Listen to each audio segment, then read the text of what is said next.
Baahubali series తర్వాత దర్శకధీరుడు రాజమౌళి చేయబోయే cinema విషయంలో సస్పెన్స్ కొనసాగుతూనే ఉంది.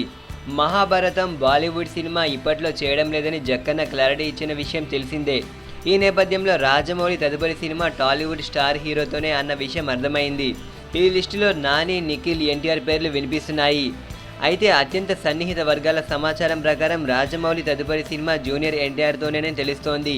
ఇప్పటికే రాజమౌళి, ఎన్టీఆర్ కాంబినేషన్లో స్టూడెంట్ నెంబర్ 1, సింహాద్రి, యమదొంగ సినిమాలు వచ్చాయి.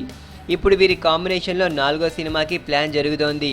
టెంపర్ నుంచి కథాబలం ఉన్న సినిమాలే చేస్తూ వస్తున్నాడు జూనియర్ ఎన్టీఆర్. జూనియర్ ఎన్టీఆర్ తాజా చిత్రం జైలవకుశ తనలోని నటుడిని, ఆయనకున్న స్టార్ ఇమేజ్ని సంతృప్తి పరిచేలా ఉంటుందని చెబుతున్నారు. ఇక రాజమౌళి దర్శకత్వంలో జూనియర్ ఎన్టీఆర్ చేయబోతున్న 4వ సినిమా విషయంలో త్వరలోనే క్లారిటీ రానుంది. ఇది ఇప్పటి వరకు ఉన్న అప్డేట్స్. మరో వీడియోతో మళ్ళీ కలుద్దాం. మా వీడియోస్ మీకు నచ్చినట్లయితే మా ఛానల్ సబ్స్క్రైబ్ చేసుకోండి. సబ్స్క్రైబ్ చేసుకోవడానికి వీడియో కింద ఉన్న రెడ్ కలర్ బాక్స్పై క్లిక్ చేస్తే చాలు. Thanks for watching.